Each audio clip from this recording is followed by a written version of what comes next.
Bien-aimés, vous êtes les bienvenus à l'émission La Voix de la Vérité. La Voix de la Vérité vous est présentée par l'apôtre Abba Kossi François, surintendant de l'Église internationale Parole de Vie. C'est un homme appelé, choisi et envoyé par le Seigneur Tout-Puissant pour la libération des nations à travers la connaissance de la vérité. Lève-toi, sois éclairé, car ta lumière arrive. Même si les ténèbres couvrent la terre, les hommes marcheront dans ta lumière. Reçois la lumière. Les enseignements et prédications de cet homme de Dieu serviront à votre restauration, vous créeront un chemin dans le désert et apporteront à vos cœurs le sourire perdu. Suivez à présent votre serviteur, l'apôtre Abba Kossi François, et soyez tous bénis.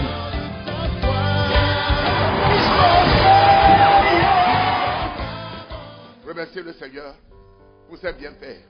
Élevez son nom, remuez la main, remerciez-le. Il est digne d'être élevé. Personne n'est semblable à lui. Il est le même hier, aujourd'hui, éternellement l'incomparable. L'omnipotent, l'omniscient, le souverain, l'éternel. Le lion de la tribu de Juda, il est le même hier, aujourd'hui, éternellement. Élevez le très haut. Son nom est Jéhovah El Shaddai, Dieu tout-puissant. Son nom est Jéhovah Shalom, Dieu de paix. Son nom est Jéhovah Tsidkenu, Dieu notre justice.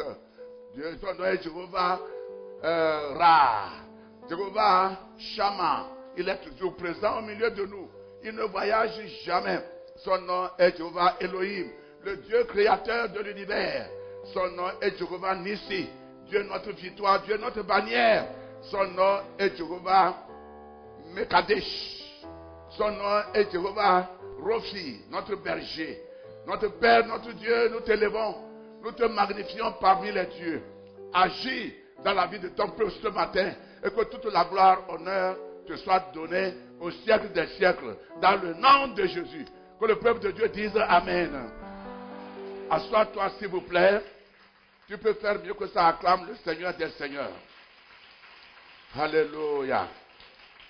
Nous sommes toujours sur notre thème qui est la puissance du Saint-Esprit, ou bien le mois de puissance. Et nous avons vu la résurrection du Seigneur Jésus-Christ. Et c'est le Saint-Esprit qui l'a ressuscité des morts. Et nous avons continué avec à adorer Dieu dans l'onction. Et nous avons vu encore adorer Dieu dans l'onction. Et nous continuons aujourd'hui à adorer Dieu dans l'onction.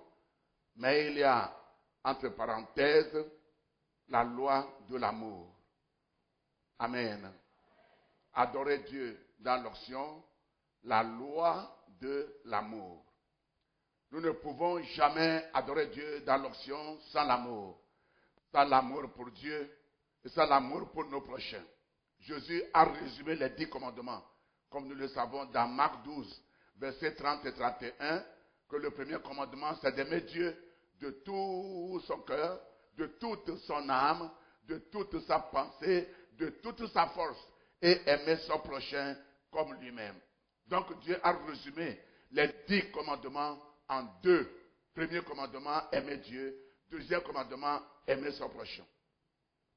Tout ce que nous voyons dans le monde d'aujourd'hui, dans ces derniers temps, c'est par manque d'amour que des présidents des nations vont laisser tuer leurs membres, leurs fidèles dans la nation. C'est manque d'amour. C'est l'orgueil. Et que l'homme peut vendre son enfant pour avoir l'argent. L'homme peut tuer sa femme pour avoir de l'argent. Dans ces derniers temps, il n'y a plus d'amour. Mais Jésus nous a dit que c'est en nous aimant que le peuple saura, ou bien le monde saura que nous sommes ses disciples. Alléluia. Alléluia. Donc, nous allons adorer Dieu dans l'onction, mais la loi, c'est quoi? La loi de l'amour. Nous ne pouvons pas adorer Dieu dans l'onction sans l'amour. Sans l'amour, nous pouvons opérer des miracles, mais Dieu n'est pas dans nos miracles. Alléluia. Donc, dans ce message, je veux que vous soyez très sérieux, que vous prenez les cassettes. Parce que j'ai oublié de vous annoncer qu'on commence par vendre ces CD aujourd'hui. Et tout de suite, on va vous les annoncer, on va vous les donner. Ouvrez vos Bibles dans Hébreux, le chapitre 11. Je lis le verset 24 et le verset 25.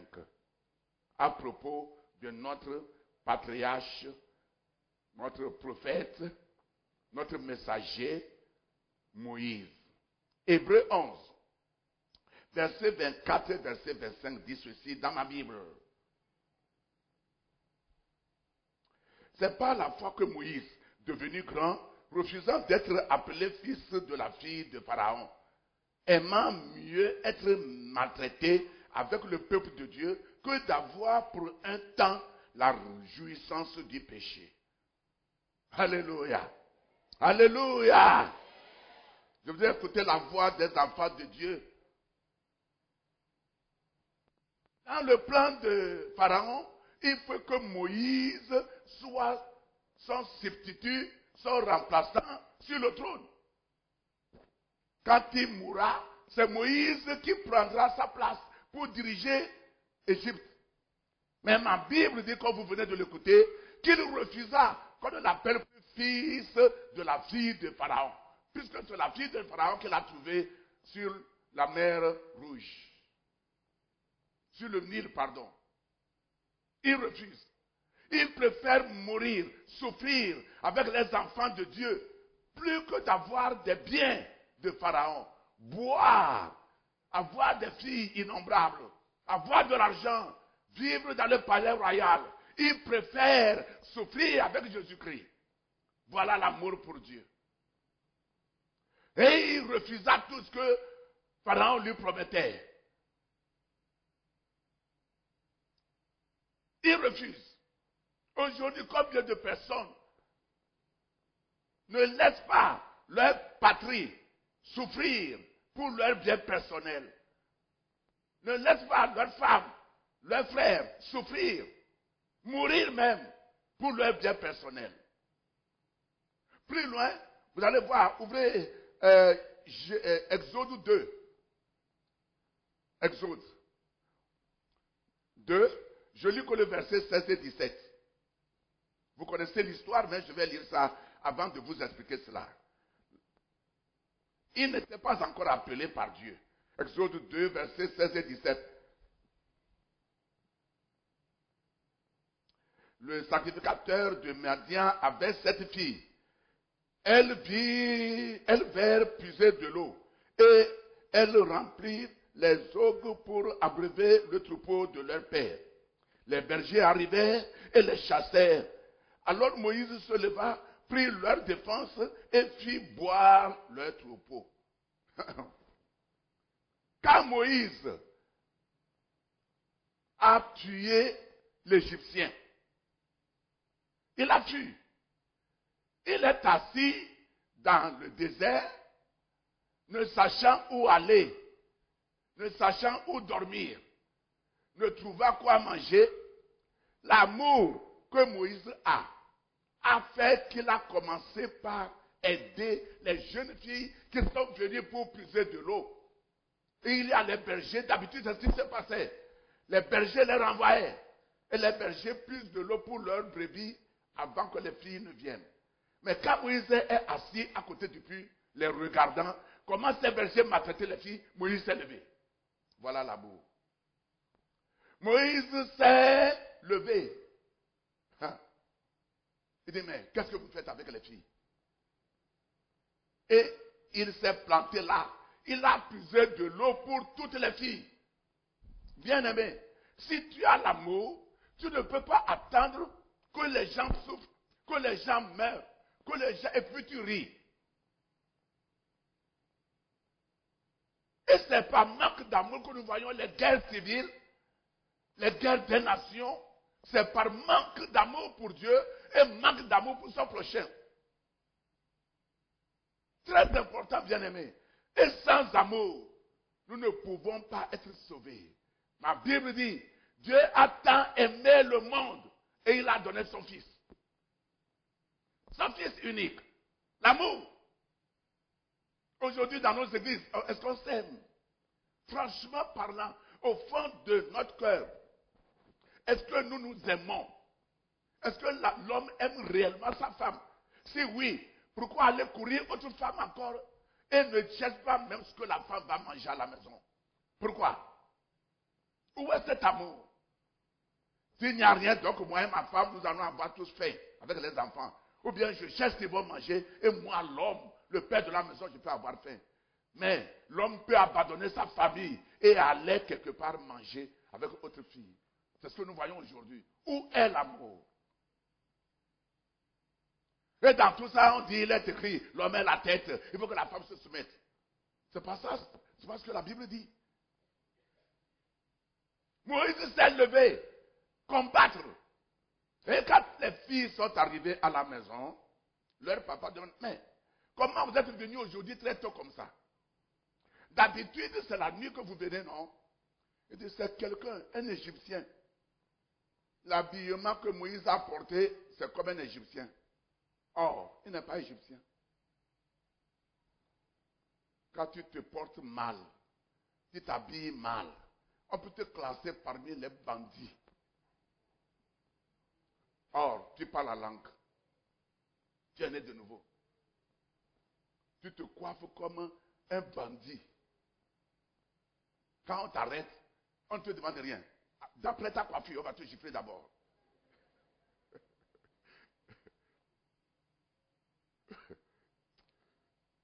C'est vrai. Parce que ta coiffure, ton habillement te classe où tu es, d'où tu viens. La fille dit, il est égyptien. C'est un Égyptien qui nous a sauvés. Il nous a puisé de l'eau. Et le papa dit, où est-il? Il est là-bas. Il dit, bon, allez l'amener. Je vais le connaître. Il va manger. L'amour a fait que Moïse a trouvé une femme qui n'a pas songé même. Il a trouvé une maison pour dormir. On est parti chercher Moïse. C'est toi qui as puisé de l'eau à mes filles. Oui. Ah, d'où viens-tu? Il a narré l'histoire. On lui a donné une maison. On dit, bon, tu t'es marié? Non. Bon, les filles vont danser. Et tu vas choisir. Voilà l'amour. L'amour. Puiser de l'eau pour les filles. Il n'a pas une idée préconçue. Il a fait ça seulement parce qu'il est gêné. Et il a trouvé ce qu'il n'avait pas pensé à avoir. Bien-aimés, écoutez-moi ce matin. Nous ne pouvons jamais rentrer dans nos pensées, dans tout domaine, s'il n'y a pas l'amour. L'amour. Moïse s'est marié. Aujourd'hui, les gens cherchent de mari. Les gens cherchent de femmes. Comment tu sais? Rebecca a dit au serviteur d'Abraham, je vais te donner de l'eau, je vais te donner de l'eau à boire. Et après, je vais puiser de l'eau pour tes brebis. Parce que le monsieur a prié. La fille qui viendra puiser de l'eau ici. Et je vais lui demander de l'eau à boire. Elle va me donner de l'eau à boire. Et après, elle donne de l'eau à mes brebis. C'est cette fille que tu as choisie pour le fils de ton serviteur, Abraham, qui est Isaac. Et la fille est venue puiser.